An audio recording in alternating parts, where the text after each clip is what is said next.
Good morning, students. I'm Mrs. Amrita Ekta, and today we'll be starting a new chapter, which is colonialism and rural society. आज हम एक नया अध्याय शुरू करेंगे, जो है उपनिवेशवाद और ग्रामीण समाज।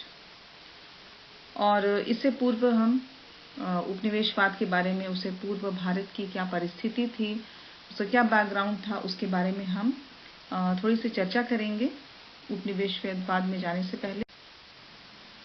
जैसे कि प्राचीन काल से ही हम जानते हैं कि भारत एक ग्राम प्रधान देश रहा है, और एक ग्राम प्रधान देश होने के बावजूद भी भारतीय ग्रामीण समाज एक उन्नत संस्कृति का प्रतिबिंब करता रहा है।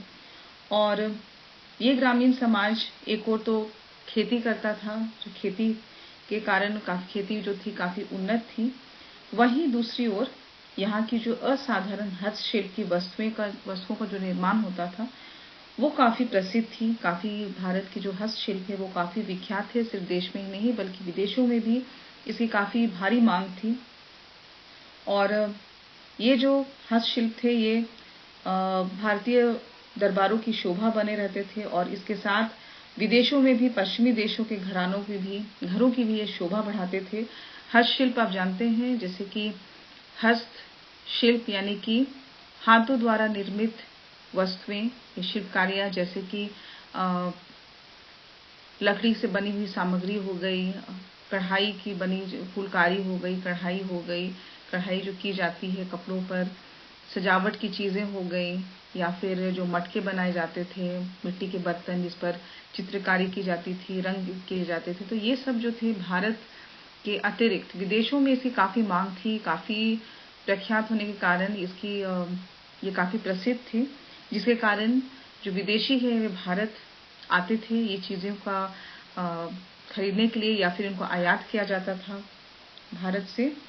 और इस प्रकार भारत में जितने भी विदेशी यात्री आए, चाहे वो इब्न बतूता हो गए, फ्रांसिस बर्नियर हो गए, उन्होंने अपने विवरण में भारत की वस्तुओं के बारे में विशेष रूप से उल्लेख किया है कि भारत के हस्तशिल्प कितने सुंदर थे, कितने प्रसिद्ध हैं। इसके बारे में उन्होंने जरूर ही अपने जो भी वृत्तांत है उसमें जरूर उसको मेंशन किया है।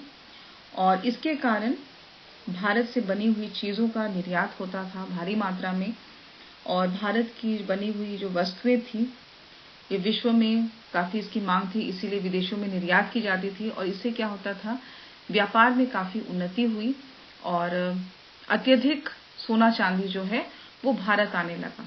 तो विदेश में काफी मांग होने के कारण वे लोग भारत से बनी हुई चीजों को, हस्तशिल्प विशेषकर इन वस्तुओं को खरीदते थे, आयात करते थे, और उसके बदले जो भी सोना चांदी आता था वो भारत में काफी अधिक मात्रा में एकत्रित होने लगा था, जिससे भारत की समृद्धि काफी बढ़ गई थी। और ये विदेशी यात्री जो थे ये भारत की इसी प्रसिद्ध समृद्धि के बारे में चर्चा करते थे, अपने वृत्तांत में लिखते थे, और इसी समृद्धि, इसी सोना चांदी के बारे में सुनकर दूसरे देशों के जो लोग हैं या व्यापारी हैं उनमें भी समृद्धि पाने की लालसा जाग उठी, और वे भी चाहते थे मुनाफा कमाना, लाभ कमाना, या समृद्ध होना चाहते थे। और इसी उद्देश्य से वे भारत आने लगे। और अंग्रेजों के आने से पूर्व, यानी ईस्ट इंडिया ब्रिटिश के आने से पूर्व, विदेशों से बहुत सारे आक्रांत जो हैं वे भारत आए, और वे भारत में ही यहीं बस गए। और यहाँ बसने के बाद उन्होंने भारत की आर्थिक समृद्धि में भी बढ़ाने में काफी मदद की, और उन्होंने भारत को भी अपनी भूमि की तरह माना, और यहाँ जो भी उन्होंने लाभ कमाया, जो भी धन कमाया, उसे यहीं पर खर्च किया, यहाँ की उन्नति के लिए, यहाँ के विकास के लिए खर्च किया। और साथ में इससे भारतीय ग्रामीण समाज में कृषकों और दस्तकारों की भी समृद्धि बढ़ी।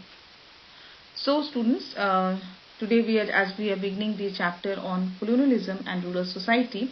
Prior to that, we'll discuss about the background and introduction, or rather the condition of India before the arrival of East India Company.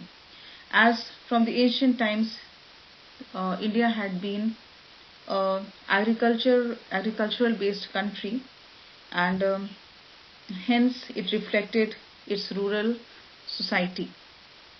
On one hand, there was prosperous agriculture, while on the other hand, there was beautiful handicrafts produced.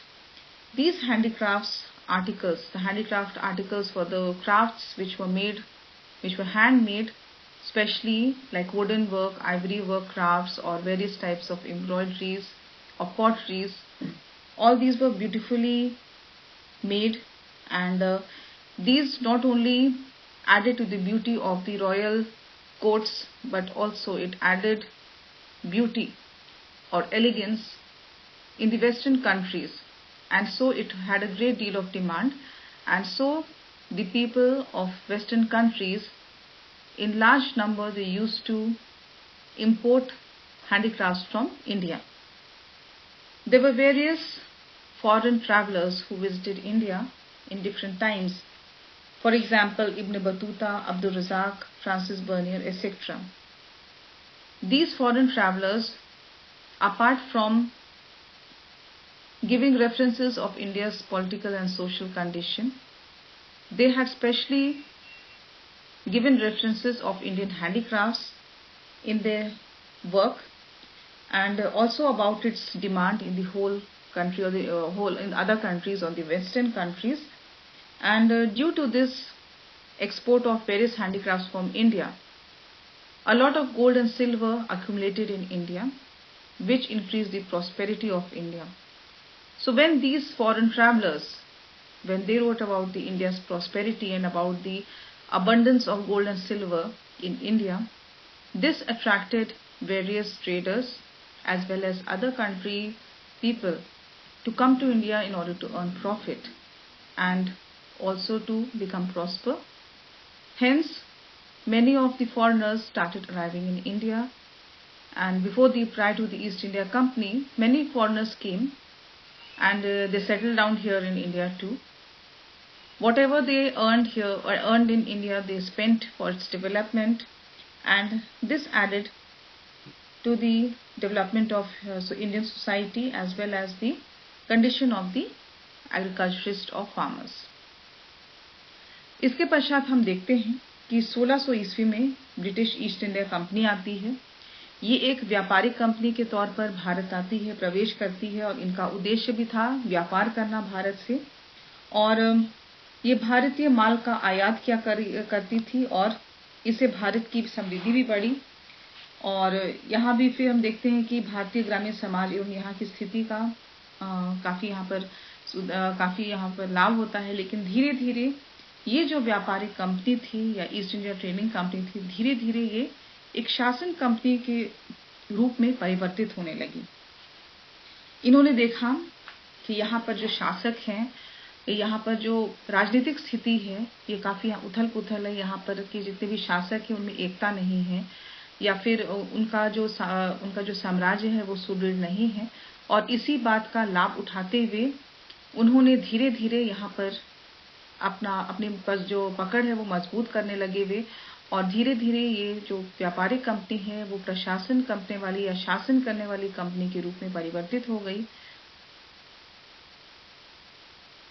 हम देखते हैं पलासी के युद्ध में और बक्सर के युद्ध में, ये दो बहुत बड़े उदाहरण हैं, और ये एक बहुत बड़ा ऐतिहासिक मोड़ है भारत के लिए।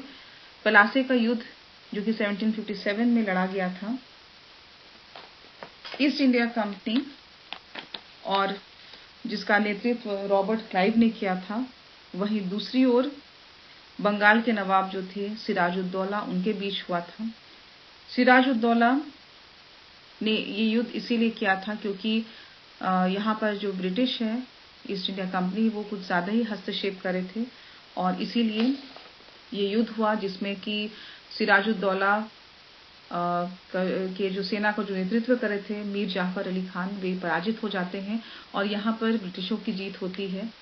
वहीं पर 1764 या 1764 में बक्सर का युद्ध भी होता है। इसमें फिर ईस्ट इंडिया कंपनी एक और युद्ध करती है, तो जो कैप्टन मुनरो द्वारा इसका नेतृत्व किया जाता है। वहीं दूसरी ओर मीर कासिम और अवध और मुगल की जो सेना है वे एक साथ मिलकर अंग्रेजों के विरुद्ध युद्ध करते हैं, लेकिन फिर से इस युद्ध में इनका पराजय होता है और ईस्ट इंडिया कंपनी की विजय होती है।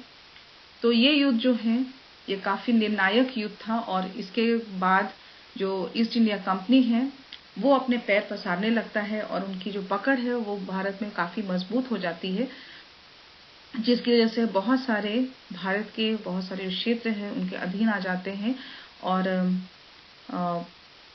इस कारण ये धीरे धीरे अब शासन करने वाली कंपनी बन जाती है। प्रशासनिक चीजों में यानी कि उस क्षेत्र में वे हस्तक्षेप करने लगते हैं।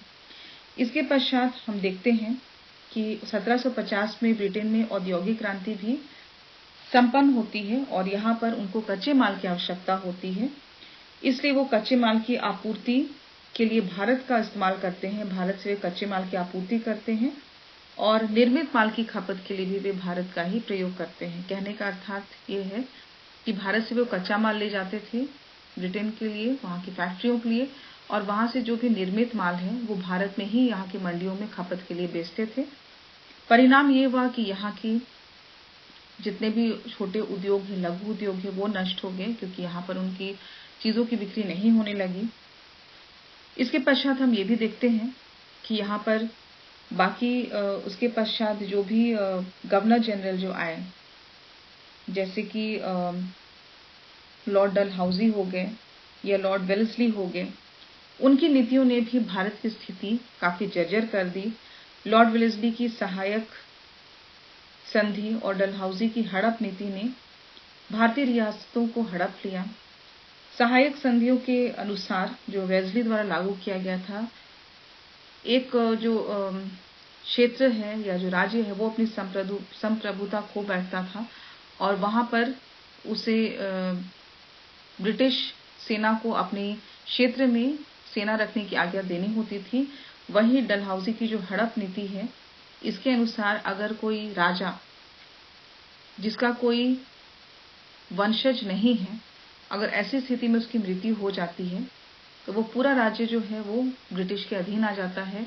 वो किसी पुत्र को गोद नहीं ले सकता था, अगर वो गोद लेता तो उसे वो मान्य नहीं था वो, और इसीलिए बिना वंशज के अगर कोई राजा की मृत्यु हो जाती थी तो वो जो राज्य है वो ब्रिटिश के पास चला जाता।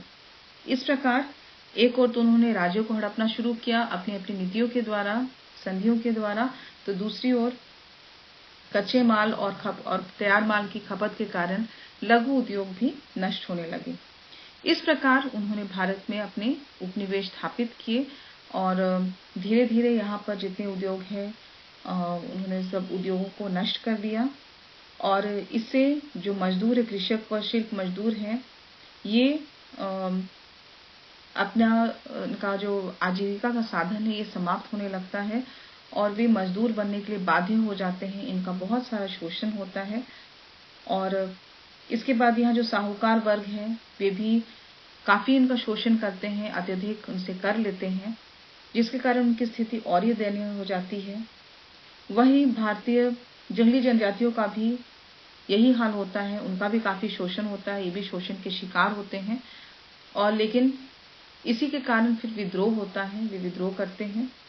तो ये सारी चीजें हैं उपनिवेशवाद के बारे में कि कैसे यहाँ पर उपनिवेशवाद की स्थापना से पूर्व भारत की क्या स्थिति थी और कैसे ईस्ट इंडिया कंपनी ने धीरे धीरे अपना जाल बिछाकर कैसे यहाँ की रियासतों को या राज्यों को हड़पना शुरू किया। तो ये सारी चीजें हम आज इस बैकग्राउंड में देखेंगे और समझेंगे। सो we see that the East India Company, it arrives in 1600 AD and in the beginning it was just a mere trading company and it used to import goods, raw materials rather from India. Later, taking advantage of the political situation of India, it sees that there's lack of unity among the kings here and in the princely states. Thus, the Battle of Plassey and the Battle of Buxar, which was in 1757 and 1764, it was a quite decisive battle which marks an important place in history. In the Battle of Plassey, the East India Company was led by Robert Clive and it was fought against the Nawab of Bengal, Siraj-ud-Daulah, whose army was led by Mir Jafar Ali Khan. They were defeated by the East India Company's army, and it acquires many of the lands there. In the same way, in 1764, in the Battle of Buxar, East India Company was led by Captain Munro, while on the other side it was fought by the combined armies of Mir Qasim, Bengal and Awadh, in which again East India Company wins and defeats the combined army of Bengal, Awadh and Mughals. This marks an important place as now it gets many rights, it acquires many of the lands and tries to interfere in the political region. So these two decisive battles marks an important place in history. Further, the Governor Generals like Lord Wellesley and Lord Dalhousie, they through their policies and alliances worsened the condition of India. According to the subsidiary alliance of Lord Wellesley, if a state is not able to rule properly or lacks the quality of ruling well, it acquired those areas, and the native state or princely states which signs a treaty with the British East India Company, it had to accept the terms that the British Company troops will remain in this region or territory. On the other hand, Lord Dalhousie's doctrine of lapse, according to this policy, if a king died without a natural heir, or he did not have any son of his own, the whole territory after his death will automatically be transferred to the East India Company. Thus, the defeat of Indians in these two battles and the victory of East India Company,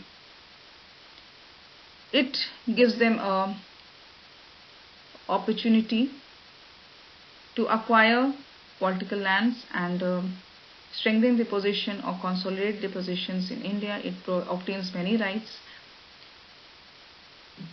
Further, we see that in 1750, the Industrial Revolution happened in England, and in order to fulfill its demand, it used to import goods, rather raw materials, from India, and it also imposed its finished goods on Indian markets.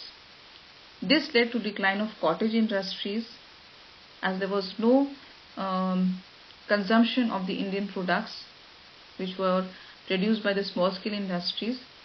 So in this way, the East India Company found a very good way of acquiring raw materials from India, as well as in making India a marketplace to sell off the finished goods.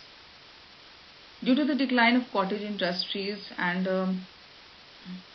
due to the worsening of the condition of the farmers, the artisans, craftsmen as well as the farmers were forced to become bonded laborers. Further, they were exploited very harshly by the zamindars and also by the East India Company.